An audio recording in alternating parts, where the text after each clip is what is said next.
उधार ज़िंदगी का हिस्सा है। कभी उधार पैसों का होता है, कभी जज्बात का होता है। हम सब ने ज़िंदगी में कभी न कभी उधार लिया होगा और उधार दिया भी होगा।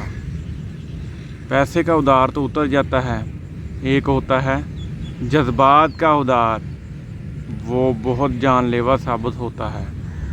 याद करें, माजी में आपके साथ किसी ने भलाई की होगी, किसी ने आपके मुश्किल वक़्त में आपकी मदद की होगी, तो वो मुश्किल वक़्त में मदद करने वाले जैसे ही आप अपने करियर को बनाने की कोशिश करते हैं, कामयाबी की तरफ मेहनत करने की कोशिश करते हैं, दिल लगाकर काम करने की कोशिश करते हैं, आप चाहते हैं कि मैं आगे बढ़ूं, तो वो जो लोग जिन्होंने आपके साथ जज्बात का उधार किया होता है, वो आपके गले पड़ जाते हैं।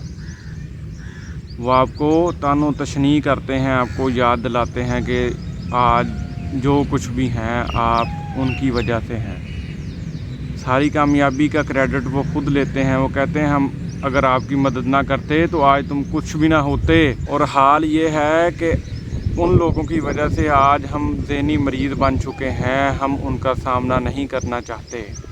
हम चाहते हैं कि वो हमारे सामने ना आए और ना हम उनके सामने जाएं। उनकी इस मनफी सोच को आप इसलिए बर्दाश्त करते हैं। आप सोचते हैं कि कभी यार इस बंदे ने मेरे साथ नेकी की थी, भलाई की थी, तो मैं क्यों एहसान फरामोश बनूं।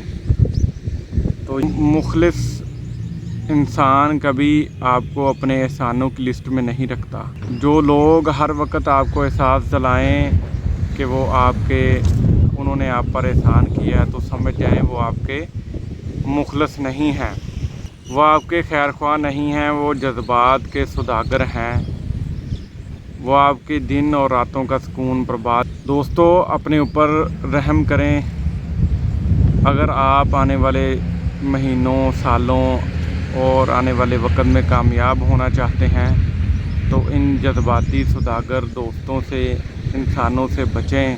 अपने ऊपर एहसान करें और इन एहसान फरामोशों से बचें। और एहसान करना जो है, जब तक आप इन मनफी लोगों से, मनफी दोस्तों से जान नहीं छुड़ाएंगे, तब तक आप कामयाब नहीं हो सकते। इन एहसान फरामोशों के बारे में किसी शायर ने क्या खूब लिखा है। बड़े खलूस से वो मुझको आजमा कर गया, एहसान करके वो मुझे अपनी औकात दिखा गया। हम समझते थे वो सायादार दीवार है मेरा, मगर वो धूप की तरह मेरे वजूद को जला गया। तो बस आज ही अपने जज्बाती उधार को ख़त्म करें, इन जज्बाती सौदागरों से अपनी जान छुड़ाएं, अपनी ज़ात को पहली तरजीह बनाएं। अगर ये मोटिवेशनल पैगाम आपको अच्छा लगा है तो मेरे चैनल को लाइक, सब्सक्राइब कीजिए। मिलते हैं अगली वीडियो में, तब तक के लिए अल्लाह हाफिज़।